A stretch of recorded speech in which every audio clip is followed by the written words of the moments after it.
Hola, ¿es lo mismo ser nacionalista que ser patriota? Muchas gracias. Hay una relación, pero no es lo mismo. Vamos a definirlo. En primer lugar, el patriotismo, tal como se manifiesta en las guerras, puede tener raíces profundas en el concepto de la nación, pero no se ven. Lo que se ve en la guerra es, por un lado, el apego a las regiones y al Estado. Por ejemplo, si se va a la guerra de Vietnam, en unas encuestas gigantescas que se hicieron en Estados Unidos, se descubre que los voluntarios van para defender a sus familias en la guerra de Vietnam, que están en Estados Unidos, y en defensa del nombre del Estado, pero no de la nación. Hay mucha confusión en esto, porque se nos ha hecho creer a las generaciones actuales que los movimientos totalitarios, Hitler, Mussolini, Franco, Stalin, eran nacionalistas. Yo defiendo muy tardíamente, me di cuenta que no, que la ambición de todos esos dictadores y todos esos personalidades totalitarias estaban imbuidos, inspirados por el deseo de fortalecer el Estado, no la nación, el Estado. Y ahí están las palabras literales de Mussolini, Hitler, Stalin, Franco. Pero si es que no hablan de nación, si es que están continuamente con la boca el Estado y el Estado. Eran estatalistas, no eran nacionalistas. Primer punto. Segundo, ¿qué relación puede haber entre patriotismo y nacionalismo? Pues como el patriotismo solamente se salta en épocas de guerra contra un enemigo, adversario exterior, pues resulta que no hay una cultura del patriotismo en la paz y no se sabe bien lo que significa ser patriota. Y es verdad que es ridículo presumir, ostentar símbolos de patriotismo en la paz. Entonces, quien lo hace sin tener una guerra con el extranjero pasa por ser un ¿qué? Un patriota nacionalista, ¿no? Si está defendiendo al Estado. Si defiende a la nación contra el Estado, eso es otra cosa. Tiene que haber entonces una oposición de intereses entre Estado y nación. En España no lo hubo. En España se confundió el nacionalismo y estatalismo. Franco no distinguió las tradicionalistas, los carlistas, que podían haber defendido las tradiciones y por tanto las naciones, la nación. El decreto de unificación de Franco lo unió con la Falange y pasaron a ser estatalistas. Eran movimientos del Estado, partidos del Estado, partido de Estado. Yo no confundo entre patriotismo, porque el patriotismo para mí no es como puede ser, por ejemplo, patriota. Viene de padre, sí. También patrimonio viene de padre y matrimonio viene de madre, pero el significado de esas palabras no ha sido paralelo y no designan lo mismo cambiando el género. Designan cosas distintas. Y el patriotismo en tiempos de paz es ridículo. En tiempos de guerra es la supervivencia.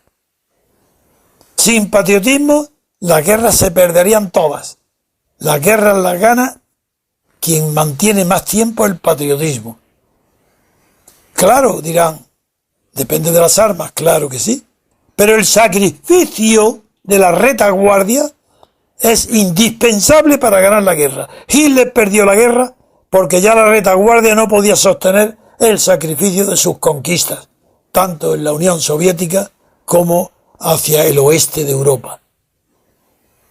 El patriotismo no solamente está en el campo de batalla, sino en las fábricas, en los obreros, de mujeres que tienen que fabricar bombas, aviones o tanques en la retaguardia. El patriotismo se ve en muchas manifestaciones que no están en el frente de batalla. El nacionalismo puede coincidir o no con el patriotismo, pero es más frecuente que no haya nacionalismo sino estatalismo. Yo no veo, ojalá España hoy fuera nacional, no se produciría el escandaloso hecho de la escisión, del delito de sedición que hacen los catalanes separatistas ante la indiferencia del pueblo español.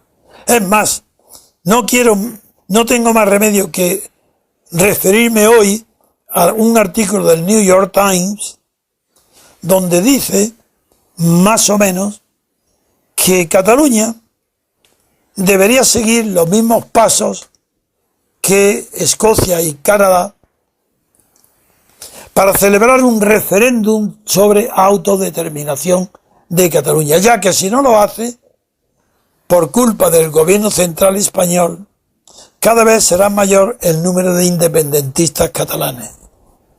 Bueno, este New York Times es un ignorante en este asunto, absoluto, no tiene ni idea de cómo nace el derecho de autodeterminación, quién lo empuja, qué significa y por qué hoy ha quedado reducido a un hecho colonial de independencia de colonias respecto a la metrópoli. El New York Times, además, clama al cielo que siendo en Estados Unidos un periódico, no el New York Times, un periódico de Estados Unidos, el primero que publicó un artículo de Carlos Marx, donde decía que el derecho de autodeterminación estaba excluido, no existía en España, Portugal, Francia e Inglaterra, y solamente sí existía en Irlanda por razones religiosas.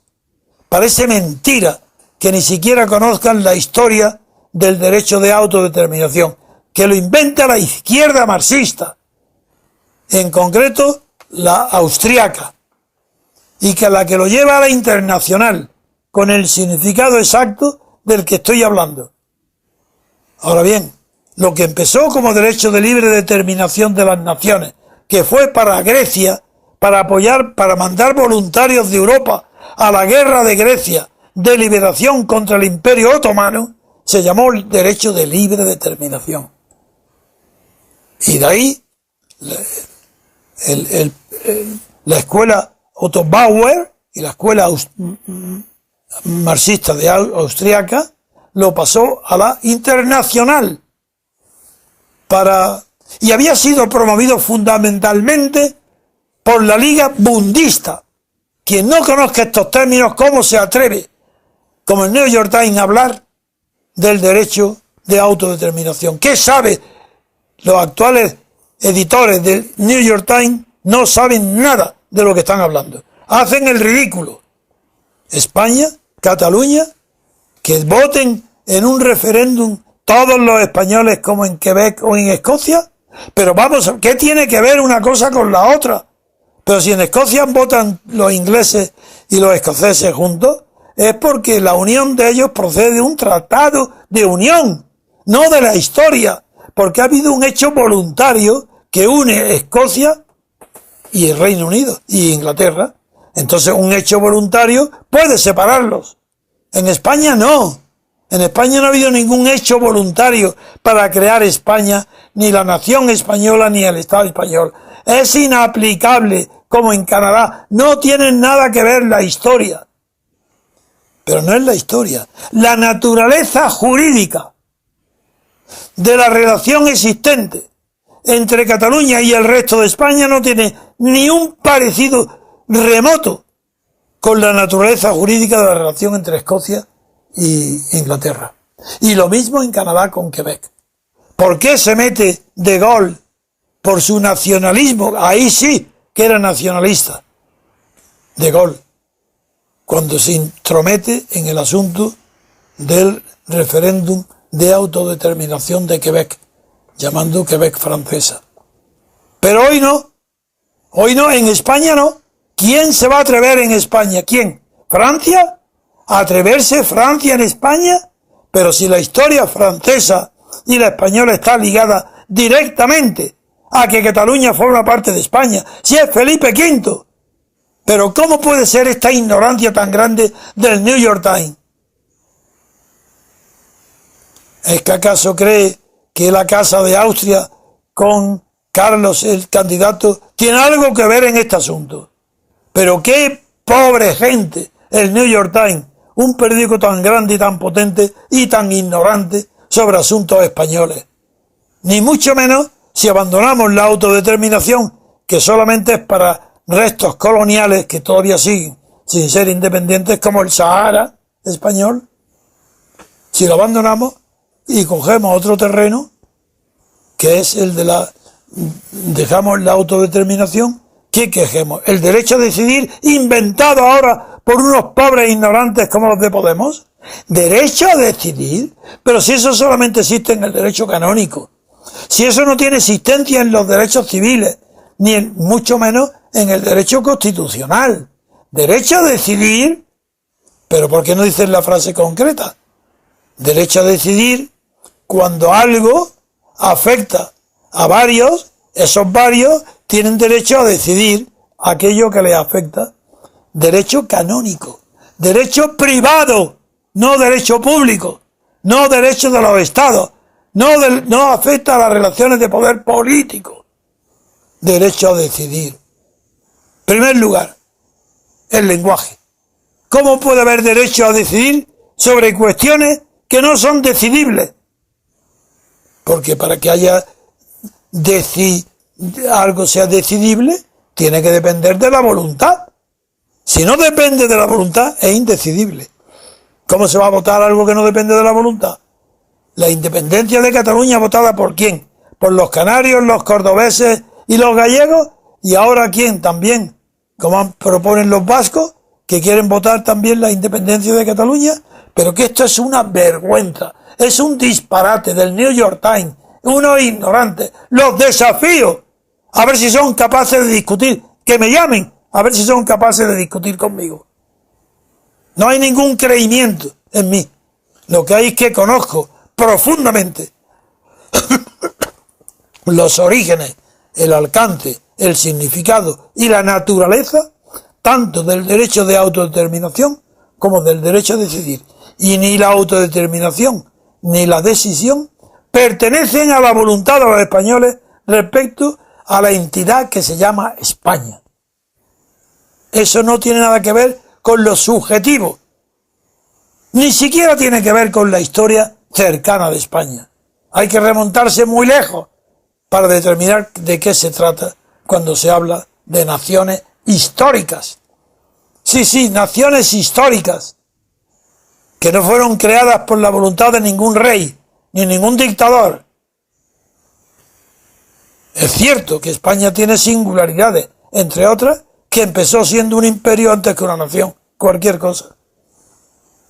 Pero en fin, eso es otro tema, otra pregunta.